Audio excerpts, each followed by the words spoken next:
In my last video in my read-through of Bleach, we took a look at some of the characters we've met in the Soul Society arc so far, but I mentioned that there was one character in particular that fascinated me enough to want to dedicate a whole video to. So here we are. I've always been a fan of the mad scientist archetype, characters that are willing to put aside their morals in the name of their beloved research, characters that would do anything to attain greater knowledge and understanding, characters that wish to unlock the secrets of the universe, and that let their curiosity turn them into monsters. I didn't think I would find a mad scientist in Bleach, but, yeah, Bleach has the mad scientist in it. Mayuri Kurotsuchi fascinates me, and absolutely terrifies me. From the moment he was introduced, it was obvious that this guy was going to be interesting, at the very least, and he hasn't disappointed. While there have been some unsettling characters so far in the story, whether it's the permanently grinning Gin or some of the most disturbing hollows, for me, none come close to Mayuri. He creeps me out in ways that I haven't really been creeped out since probably reading some early Orochimaru scenes in Naruto. Everything about him is off-putting, and he stands out, even among some of the more distinct captains we've been introduced to. There's his weird makeup for one thing, his weird hat, his weird ears, his weird blocky teeth, or his weird one fingernail. If you can't tell, Mayuri's weird. Extremely weird. When we are first introduced to him, we get hints that there's something very off about him, willing to hurt his own kind without a second thought. We get small little glimpses of it at first, but Mayuri finally sticks around on the page for an extended period of time in his fight with Uryu. Reading those pages is like watching some sort of test subject reveal their capabilities, and that's exactly how he views the intruders, potential new specimens to study. At least, that's how he sees Orihime. Initially, he's not all that impressed with Uryu or his Quincy powers, and for a very specific, horrible reason.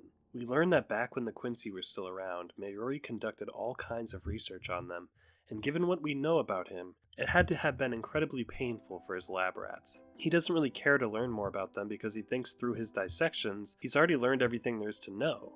It's only when Uryu shows him something new that he becomes interested again. It goes even deeper than that though. We find out Mayuri was the one responsible for the death of Uryu's grandfather and mentor, making the fight much more personal. It's a great battle too, and the stakes are very high for Uryu, knowing that if he goes all out, he'll lose his Quincy powers forever, but he's also faced with an enemy that will require everything he has. It's a fight for the memory of Uryu's people against the man that butchered and tormented them, and it's satisfying to see him land some good blows on someone that's just so despicable. Characters like Mayuri that fall into the mad scientist template are inherently scary because you know that they are willing to go to any lengths to satiate their hunger for knowledge. Nothing is off limits, and it's all justifiable in the name of scientific discovery.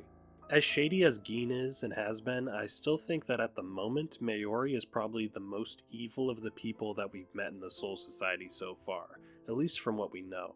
Just looking at how he treats his subordinates as nothing more than disposable tools, I think really showcases the depths of his cruelty and his inhumanity.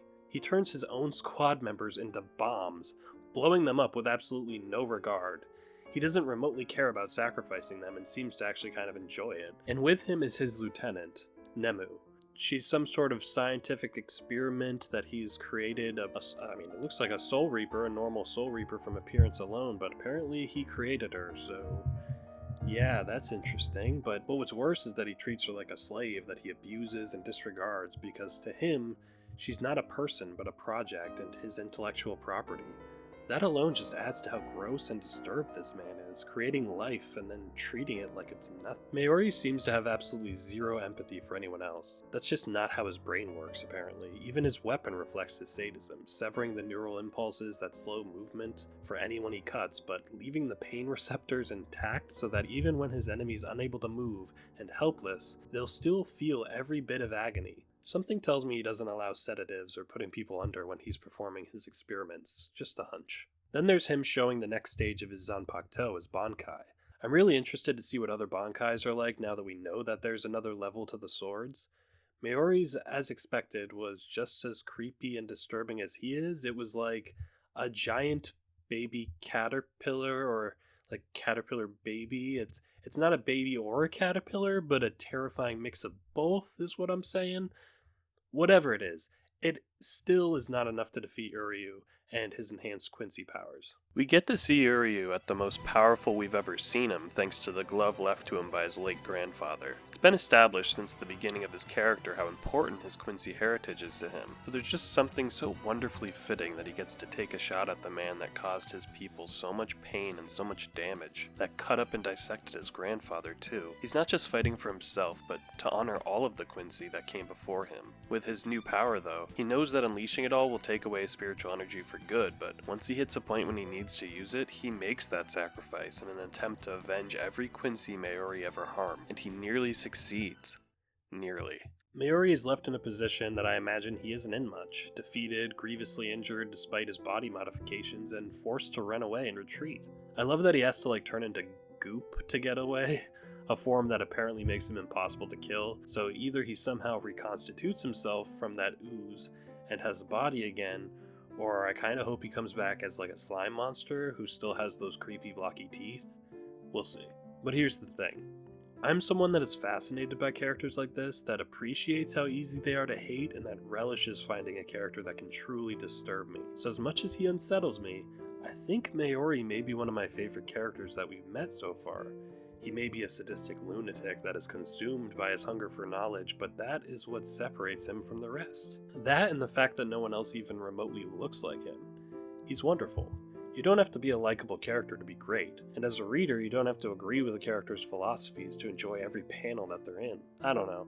Maybe I'm twisted, but he's got to be one of my favorites among this ever-increasing ensemble of great characters. When it comes down to it, I'm looking forward to whenever he shows up again. Goop or no goop. I definitely feel like this is far from the last we've heard from him. Someone as depraved as him will probably always find a way to stick around.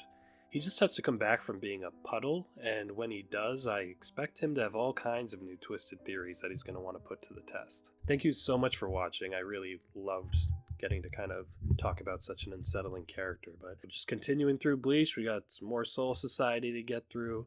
So if you want to join the ride, please subscribe and comment. Yeah, I'll see you next time.